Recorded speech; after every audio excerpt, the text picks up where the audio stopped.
We have a Lexus ES300 97 with a power steering hose that's leaking.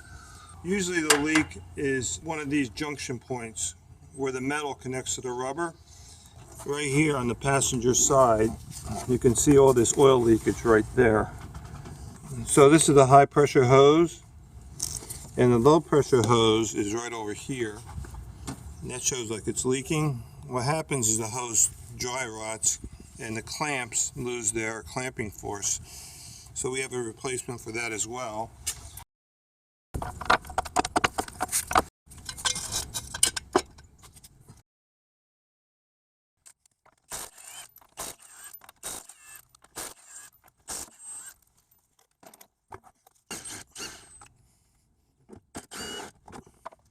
So this is the hose that's coming from the low pressure side of the rack and pinion. The low pressure line follows the firewall from the driver's to the passenger side and then makes a 90-degree turn going to the front of the car and then comes straight back up into the reservoir.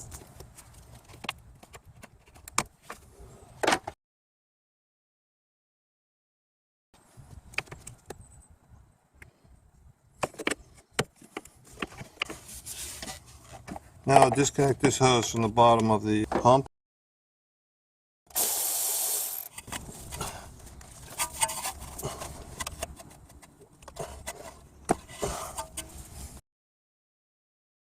Okay, so where this connects to the pump, there's an O-ring in here.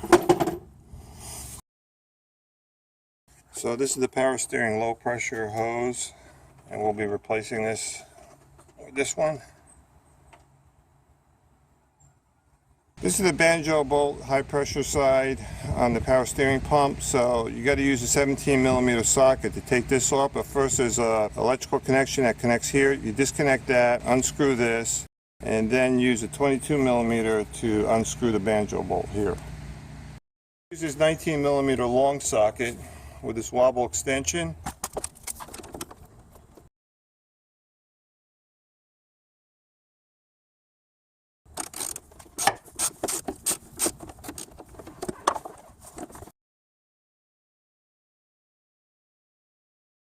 That removed the sensor.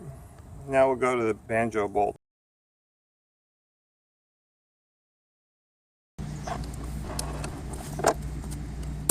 Okay, is pump ready?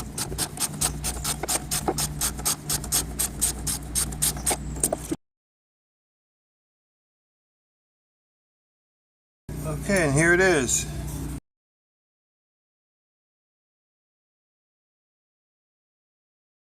So we're going to disconnect 10mm bolt that connects in an intake plenum here.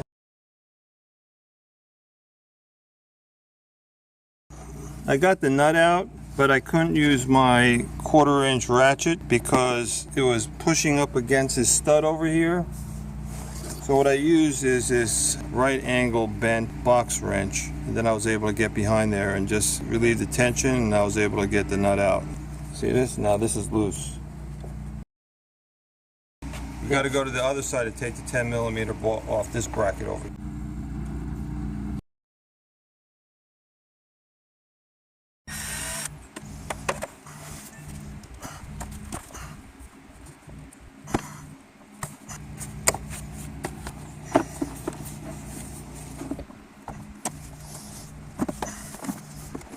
Let's clip over here, hose over here. And we got a hose over here.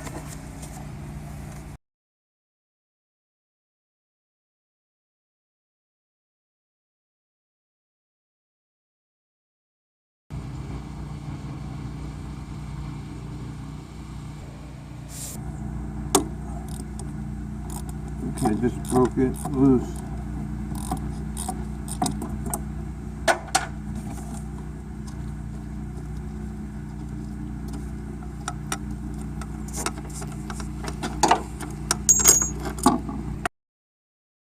Now we're going to have to disconnect this portion of the hose from the rack and pinion.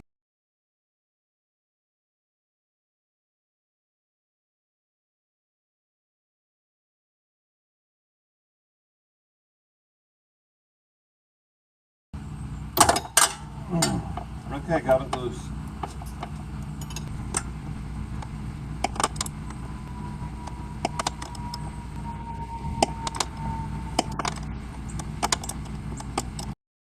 It's out.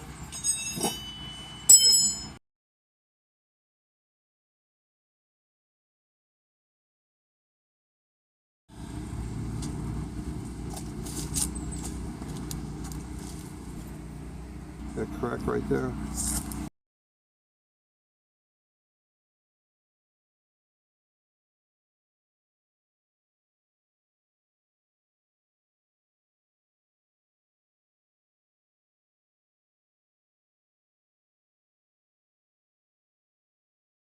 Okay, I tightened up the flare nut and the connection port for the new hose, so that's good to go. Now we're going to connect the banjo bolt. We got 2 new copper crush washers.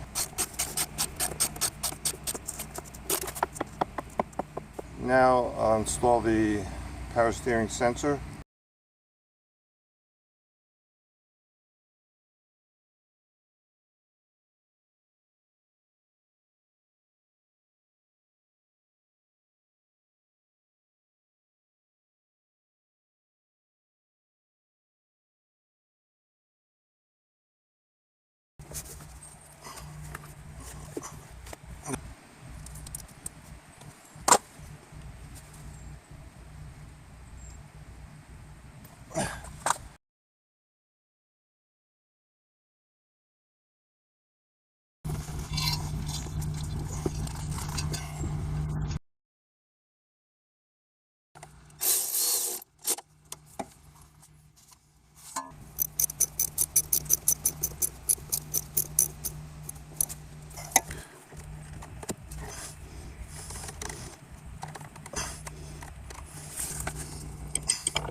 So this will take around a half a quart. We're going to fill this up to the top, then just start the car for a couple seconds, get the pump going, and then we'll pour in more.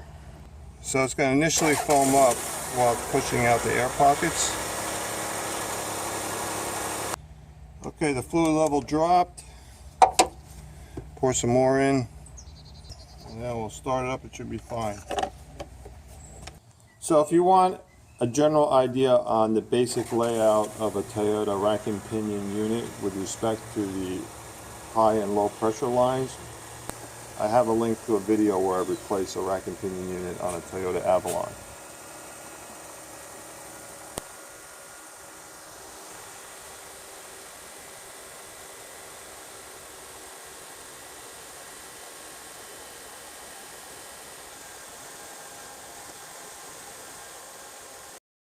And we're done.